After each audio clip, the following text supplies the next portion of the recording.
Good afternoon. The most important message that you can ever hear is the message that Christ was trying to convey.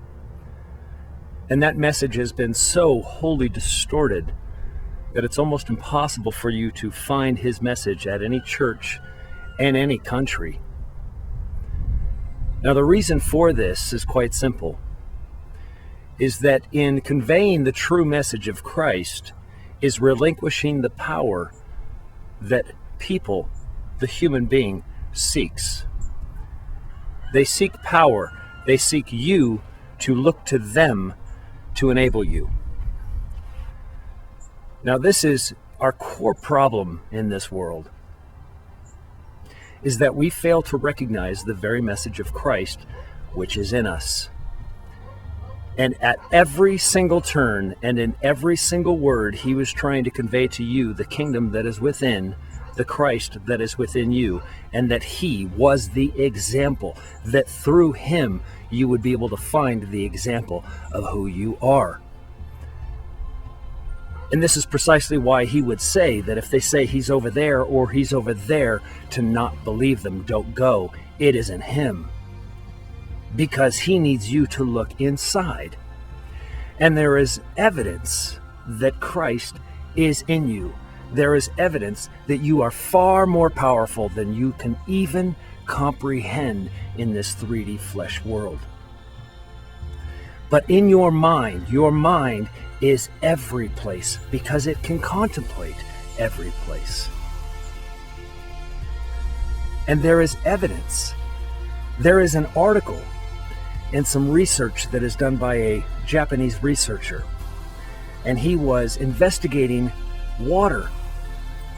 Now, considering that the vast majority of your body is water, the vast majority of you is water, this would make a lot of sense, because he was basically determining that water has memory. Now, even in that statement and even in this research, he fails to see the truth of the matter. Because as you look at water as it freezes, he was trying to convey and to show that water has memory based on what it is surrounded by. The energy that the water is surrounded by, that it would freeze into a form, into a crystalline form, because everything is crystalline. Everything of matter is crystalline. Rocks are crystals. You are actually crystals. Everything about you is crystalline, either in the solid form, the gaseous form, or the liquid form. When he froze the water while listening to Mozart, it took on a very specific shape of crystalline.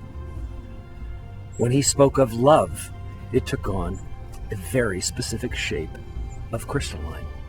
When he played music by John Lennon, it took on a crystalline shape that is very specific and beautiful, and more importantly, organized.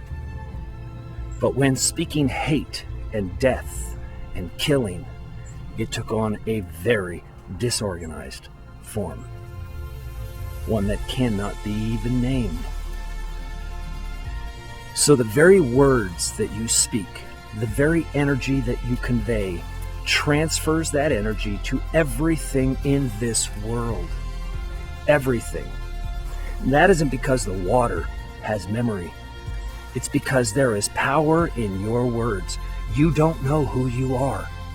You have been convinced at every single turn that you are less than who you are. And this world needs to convince you that you are diminished, that you are nothing, that you need somebody else, that Christ isn't within you, that the Father is not within you, that the kingdom is not within you. Everything that they want to convey to you, every single division, every single political campaign, every single sports team, everything in this world is intended to divide and create a negative energy in you, so that the truth in us, the truth in you, will never be revealed. But I got news for you. It's about to be. Recognize who you are, because as this body of Christ builds and you recognize who you are, everything is going to change. I love you very much, and I'll talk to you soon.